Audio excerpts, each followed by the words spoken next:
Happy birthday, may your sky stay blue. Happy birthday to you.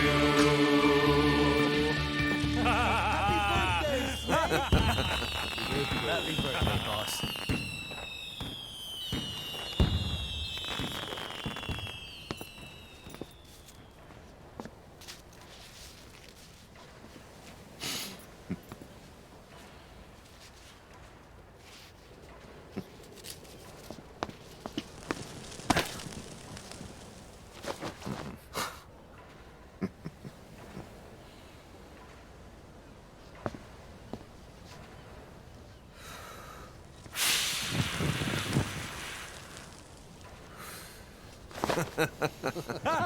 Happy birthday, Snake. Oh. Happy birthday, Snake. Happy birthday, boss.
I specifically chose to hold off on having the happy birthday cutscenes happen until we had a full mother base. I wanted because like they all sing and like so like if Code Talker is there, you can hear him singing the same song a little bit. So Eli doesn't come though. Nope. Teenage rebellion. Yep. Eli doesn't wish you a happy birthday. I wish you were dead, old man. Roger. Yeah, I love those stupid happy birthday cutscenes. I love that, you know, they couldn't use the happy birthday songs. They had to use this really weird bootleg one. It's a way better song. Happy birthday. It has a real rhyme in it. It does. This is Pequot. Have arrived at LZ. Will stand by.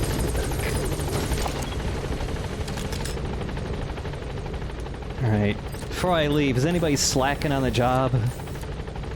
Gotta make sure people remember I'm the boss. You! Hey, Mr. E-Rank Nobody. Eat fist. While I can no longer steer, the fist still exists. Or, as they say, fisty existy.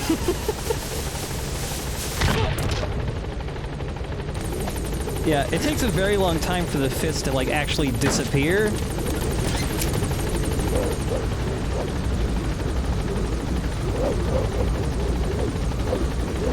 Gaining altitude.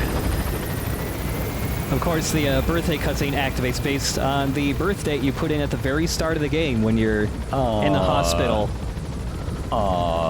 Yep. Did you put in... What did you put in? It was January 1st. I was okay. My original plan was to have this episode come out of January 1st, 2019. I didn't have it with the new year and everything, and then I wasn't able to do that. Well, you should have used your own birthday so it could also be Big Shell Day. Oh, yeah. I do share a birthday with that. Also, one more happy birthday gift. Because I am the bestest of friends with the horse, I can now customize my horse. Oh my goodness. Look at this. Horse dye. Yeah. Horse dye. Dye my horse.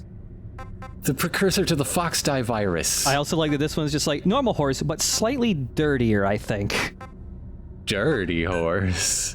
I'll go with a black horse. And you can change the bits on its head. Oh, yes, yes. Crescent moon. Yeah.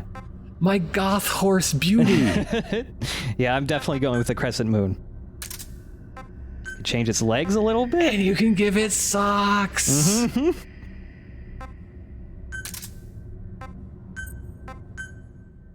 Yeah, there you go. A fully customized horse.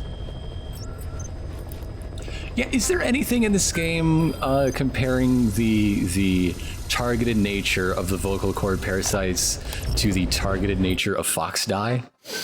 Is there anything that tries to bridge that gap to the future? You know, I don't think so, but I also may be forgetting cassette tapes later in the game. 'Cause that seems like something that should exist, yeah, probably buried in a cassette somewhere, but like... Yeah. Right? Yeah. Also, by the way, we have 3 story missions available, but 33 and 34 are not actually story missions, but rather missions from earlier in the game with different difficulties applied to them. Subsistence means you go in with no items. You have to get everything in the field, and extreme is just really hard. The agent that the CIA had working for them inside OKB-0 has gone missing. We've been given the job of finding and extracting him. The target learned of XOF's plans to use vocal cord parasites and had hidden himself with the CIA's Mujahideen allies. But following Skullface's death, the Soviets retook OKB-0 and all contact with the target was lost. He may have tried to go back to OKB-0, but even Langley isn't sure what's going on. After all, they've never even learned of Skullface's plan. That's probably what they want to get out of the man once he's extracted. But we can't allow Langley to learn of the existence of the vocal cord parasites. That's why I want you to bring the target out, boss. Once we have him, we can report him dead and keep him on base. All contact with Langley is being conducted through a cutout. Our reputation should remain intact.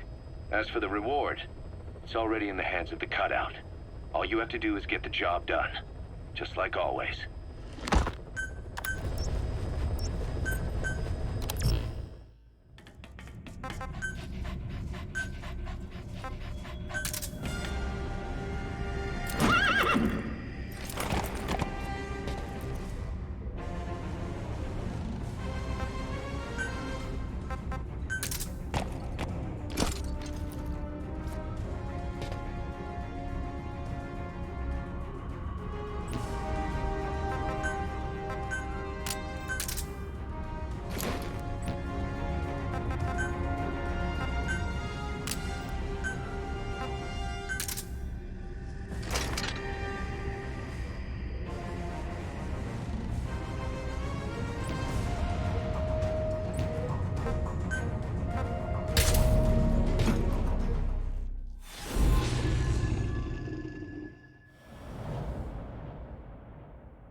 Find and extract the missing CIA agent.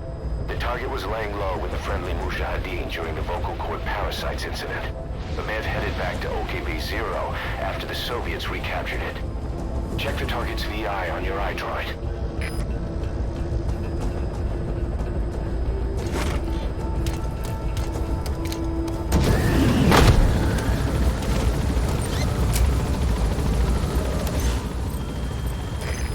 This time is a Soviet soldier who was passing information about his country's activities to Langley. He's the kind of scum I'd like to keep off Mother Base. But he knows about the parasites. We need to extract him to make sure neither the U.S. nor the Soviets learn of their existence. Miller, you think everyone is scum until they work for you, and then they're the best person ever. Unless it's quiet, I guess. Yeah, look at our fucking horse armor. You thirsty?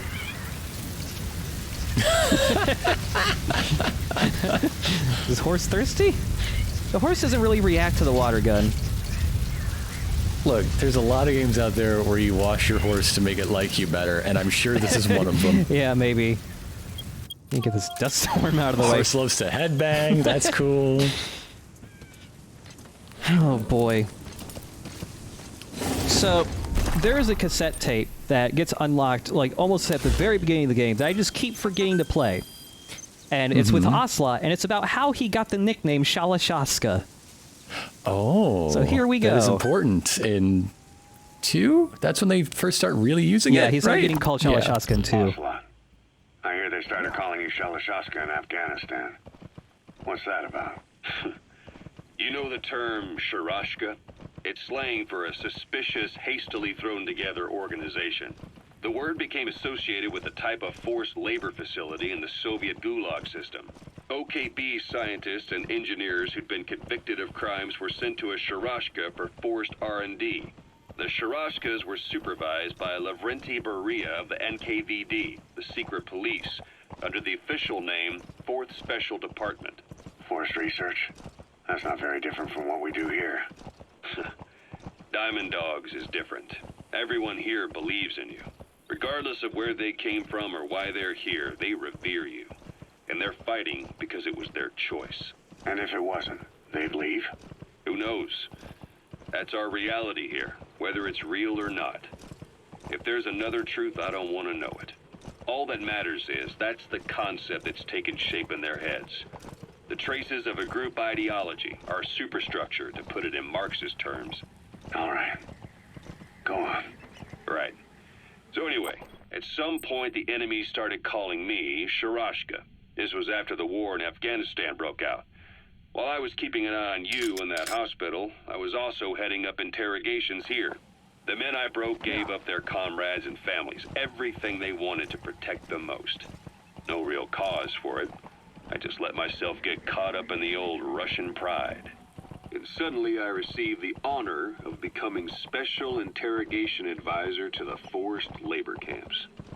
But the more men I interrogated, the more people saw me as just that, the interrogator. It helped cover my real objective of keeping you safe. You went that far for me? Far enough to keep you alive. I ended up being pretty well known among the Afghan guerrillas. Some of them would have seen me on the battlefield. And that's how I got the second half of the name. Shashka. It's a sword, a type of saber from the Caucasus. Russian dragoons and Cossacks carried them into battle. Now, the Russian Empire had a general by the name of Fyodor Arturovich Keller. His bravery earned him the nickname Russia's Greatest Shashka. Someone must have known about that, because somewhere along the line, Shashka got stuck on the end of Sharashka. The guerrillas were using the name amongst themselves, and by the time I got to hearing about it, pronunciation had wound up as Shalashashka. So, half Gulag, half Hero Sword. Is a perfect fit. But you see how rumors and ideas about people can get out of hand fast. Once you create a character and put it out there in public mind, it warps and twists with every baseless rumor. And before you know it, all people see are phantoms. In my case, it works out just fine. I'm plenty used to working under aliases.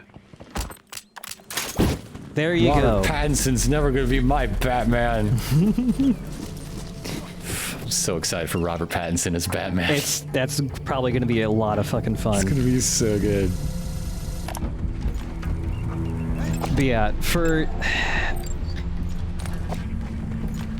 pulling that explanation out of their ass, basically, for why they just, in Metal Gear Solid 2, probably just thought Shalashaska sounded cool, it works out okay, I guess.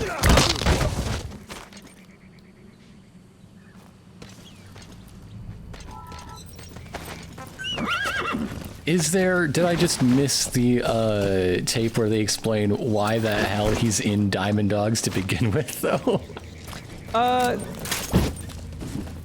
So, I mean, I guess he just loves the boss so much. yeah, I mean, yeah, he loves Big Boss. There was a little bit of, there was some cassette tapes very early on. We've been doing this game for a long time. It's been about a year since we started this LP at the time we're recording this episode, so yeah. But yeah, there were some cassette tapes like after once you first get into Afghanistan, where basically after all the shit went down in Ground Zeroes, like Big Boss's other friends who were still in Cypher found out that shit was happening, like Eva, and just because of that, like Ocelot was roped back into all of it. Okay. And I guess he just still likes hanging around. People just hated Skullface and Cypher so much Yeah. that they defected out of Cypher. I mean, that makes sense. Yeah, I get it. Yeah. He totally blows. All right. Excuse me? Yeah. So Excuse me. the Hand of Jehuti gives you the floating leg option pieces that Jehuti had in Zone of the Enders 2. Oh, excuse me. Gotta delay the use of this hand. Excuse me. Yeah, it's fucking cool though. Just didn't want to get caught. But the Hand of Jehuti actually mimics a sub-weapon from Zone of the Enders, which is Wisp. It was the sub-weapon you could use to grab enemies from long range and pull them towards you. Wisp was the coolest one. Yeah. But, yeah, Hand of Jehuti is really fucking fun to use. I mean, it does run in a battery, but you can grab lots of dudes with it before it runs out. Yeah, it's just a lot of fun to just lock onto a dude and just grab him. God, and the lock-on noise, it's so good. Yeah, it uses all the sounds from Zone of the Enders. By the way, when you fire the hand, Snake shouts Hydra, which he also would shout sometimes with some of the goofy items in Peace Walker. That word is actually like an in-joke with Zone of the Enders 2 that didn't carry over to the English version of the game. There's an early cutscene in Zone of the Enders 2 where, like, right before you start the boss fight with Ken, in the English version, like, she just screams at you right before the boss fight starts. In the Japanese version, she shouts Hydra, and she shouts it like a war cry a lot in her boss fight. And apparently that became, like, an in-joke in the community in Japan, which is why Snake shouts it when he uses this weapon. The marketing for Zone of the Enders 2 HD even, like, used the Hydra as part of their marketing. Just because there was an HND in Hydra, they kept trying to do a pun with it. Yeah. But that's what that's all about. Also, I love this is somehow the best way to get guys through windows. Just this big man pile Yeah, right there. real big. With really sore vertebra.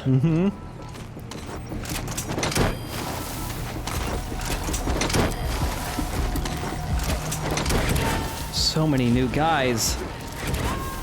But yeah, this POW we want to rescue because he's got a new skill. I believe that guy's the rocket control specialist, which you need for making another new type of bionic arm.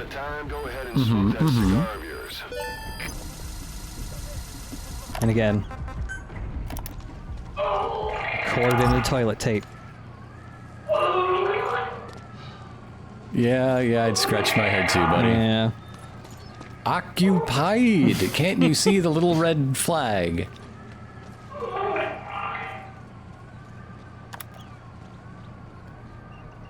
He's now running away from your poop noise. Yeah. Don't Your like nasty, it. nasty poop noise. Don't like it.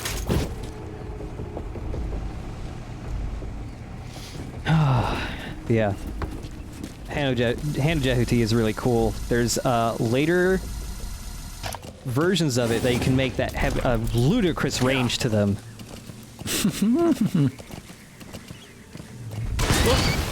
Could you have... Okay, no, you couldn't. Because you had to get the bird to unlock it. But could you grab another bird with the Hand of Jehuti? I don't think you can grab animals with it, unfortunately. Like the other things, I think it only works with enemies. Also, yeah, got knocked off my horse there because there was a mine I didn't know about, and I stepped right on it. It's okay, the horse still loves you. Yeah, it's fine. I'm still at 100% friendship with him. Horse recognizes that mistakes happen. And they're nobody's fault. Yeah. I mean, horses aren't perfect. Wise horse. Wise horse.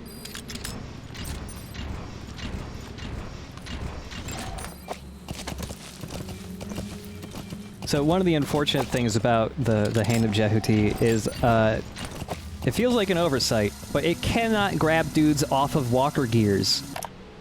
It can't even lock onto them, and even if you fire it at them, it just passes right through them, which sucks. Is that an oversight or is that like a balancing mechanic? I don't know, because I mean... Because if you get a person off a walker gear, you've basically blown up the walker gear. Yeah.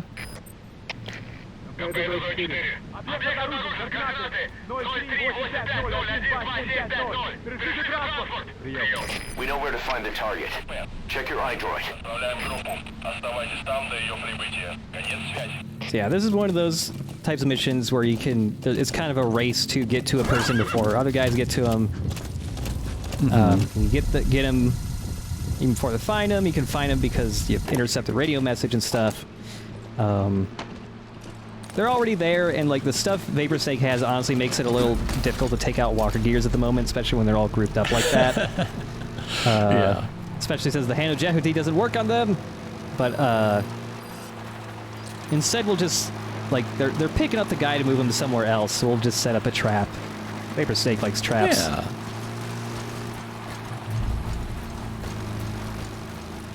I know I shouldn't be because he's dead, but I'm still hung up on Skullface's nuclear plan. Yeah. And how his ability to control nukes was specific to nukes he produced and sold, Yeah. and had no contingencies for the existing nuclear stockpiles of the United States, the Soviet Union, Yeah. India, Pakistan, Great Britain, Yeah, like, all I can... China. Like... When you're gonna have, like, an additional part of the plan of, like, oh, I have fucking Archaea that can dismantle nukes, and, like, I'll destroy the rest of it. Like, he never says that. But, like, even if he just went, like, I have an Archaea that can do the opposite of my nuclear enriching nukes, whatevers. Like, but he doesn't. And it's just like, I don't know. My God, you've made a graveyard Yeah. of animes. Probably Lamarchate Palace. Security there will be tight. Think you can grab the target before he arrives? I'm sending his predicted route to your iDroid. Alright. So something I'm sad you can't make in this game is any type of, like, mine that you can manually detonate that just explodes into, like, a cloud of smoke. The only thing you can manually detonate in this game is C4. But there's a way around it. If you have smoke boxes and you put them on top of decoys that you can deploy, they will destroy the boxes for you. Amazing. Amazing. What a fantastic kludge. Right? The only downside to the smoke boxes is that, unfortunately, the smoke clouds don't last very long. I think you can eventually develop them to be a little longer, but they're still not nearly as long as, like, smoke grenades. I wish they were. They're all really distracted. They're very distracted by the lady over there. Not for long. It is possible to knock dudes out by shooting right through the mail slot of the walker gear, but it's difficult. That's okay. I don't think they noticed you. Yeah. Nice work. Keep it up. Smoke screen. Pizza Hut. Little Pizza Hut indicator. Oh god, it is. But yeah, the cardboard boxes at this point of the game are so durable. Like, the little pistols in the walker gears don't do shit to these boxes. They're like an actually very effective shield for running away.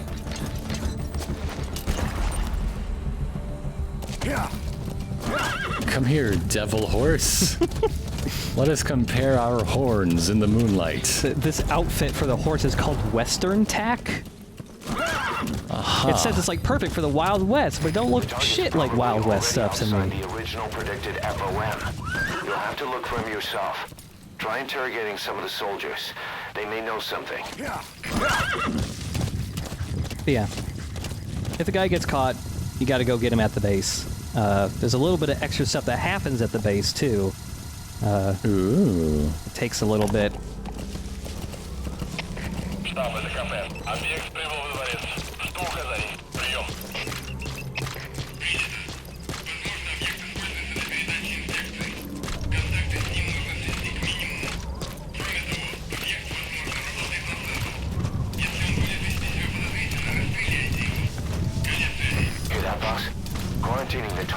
convenient for us. But if worst comes to worst, they might kill him. You better hurry.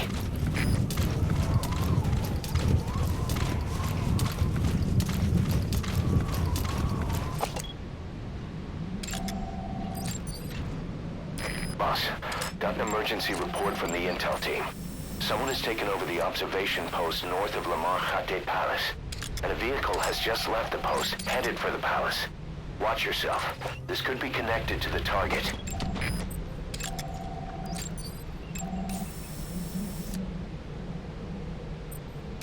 Anyways, yeah, there is some suspicious dude coming to the base to come kill the guy we gotta get. So if we wait for him to come out...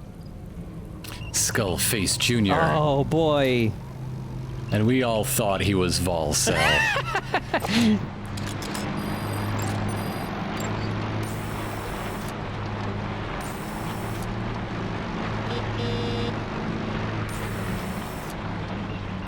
Such a cute little horn.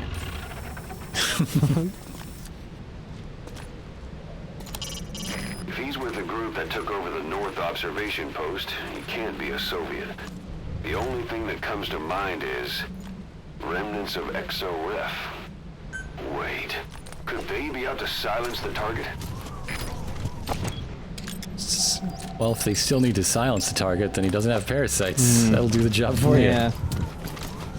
Because of the copulation. Fucking copulation.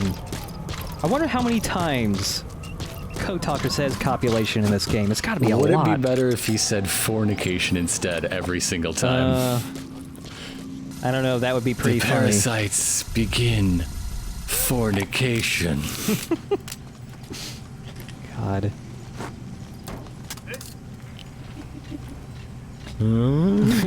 So this XOF dude, like the guys we need to rescue is right in there. The XOF dude doesn't even interrogate this guy. He just the instant he walks in there, he just blasts that dude in the face. So the time like the time window to get the XOF guy as well is kind of short. That's just professionalism. That's something that you love to see Yeah. these days. So, you know, the horse with Vapor Snake was wearing that DLC armor.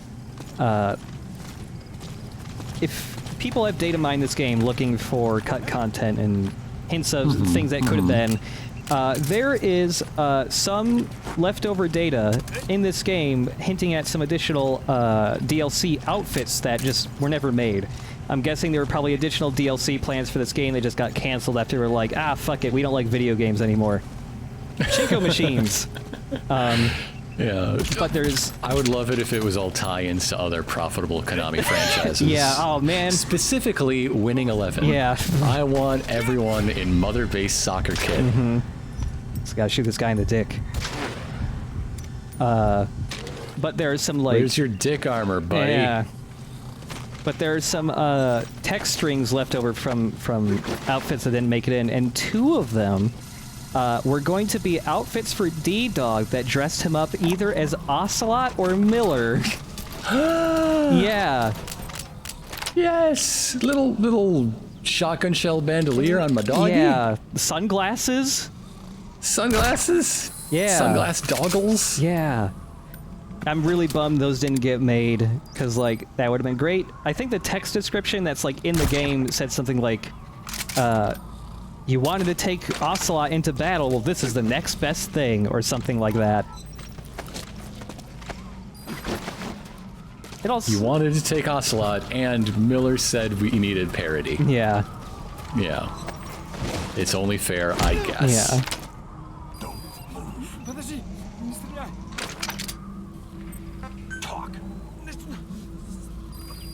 Yeah, this XOF guy won't say anything else except that he's a Soviet soldier. Well, you can send him to Shalashaska. Half of that name is to do with interrogation. Yeah.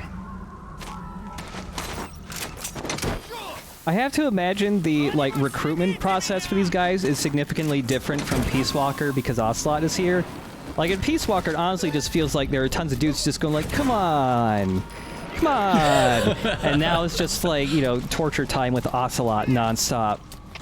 Come on, don't make me use the knives. Come on, come on.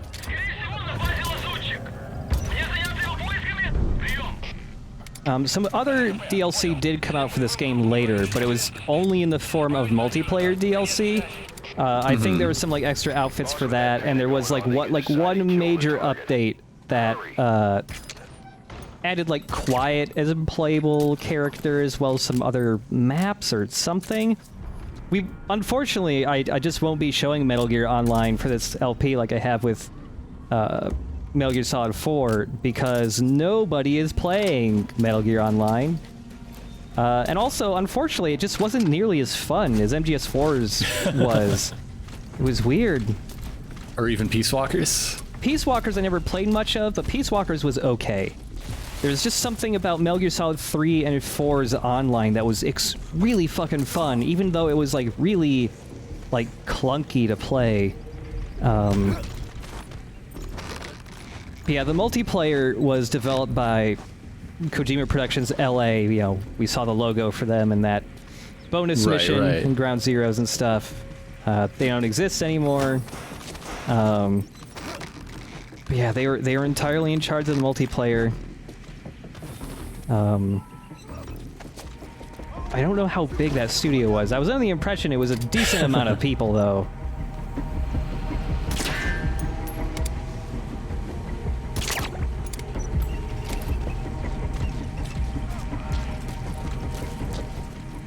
And yeah, there's one other bit of... Well, that guy's arm is just pointing straight up, that other dude.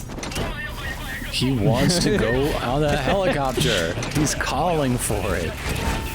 Dude, already, just put the pollute on me. There is one other... Somewhere over the rainbow. There is one other major planned piece of DLC content that we'll eventually get to. That was actually a planned set of extra story missions that took place in like a new area, and it was so close to being completed before it got cut that I will actually be able to show you the cutscenes from the missions. It's some pretty interesting stuff.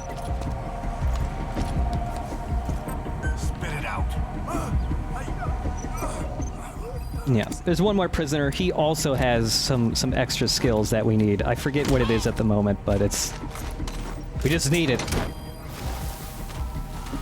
Well, you don't want an incomplete set. Yeah. Prisoners are best thought of as collector's items. Oh, right, the guy I'm actually supposed to rescue. I should get him, too. You gotta extract him. I mean, that's how it always goes. You go to the prisoner store, you see all the prisoners they have, you start taking things off the shelf, and you forgot the prisoner that got you there in the first place. Seen it happen 1,000 times. Yep.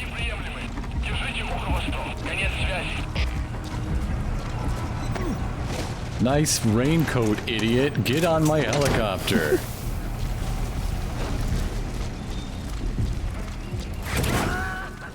Yeah, he's happy about it. Yeah. Target extracted. Exfiltrate the hot zone, boss.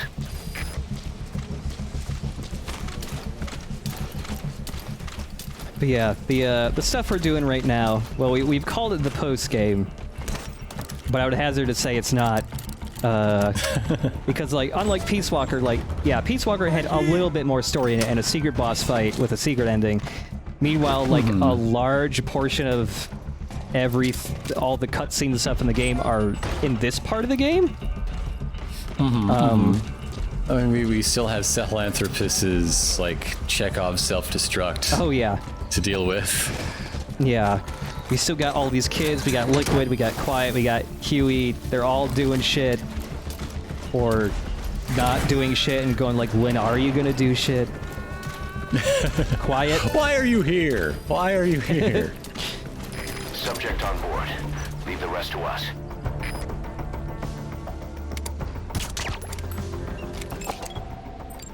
Yeah, it's just even A rank guys aren't even super worth going after at this point.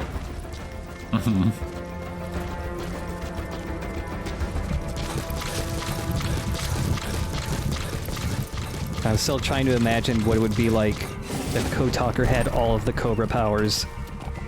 Yes, it would be very, very good. I want that to be like a playable thing. And he starts doing seances to try to get ghost powers. Yeah. Because he can't find a ghost That's it.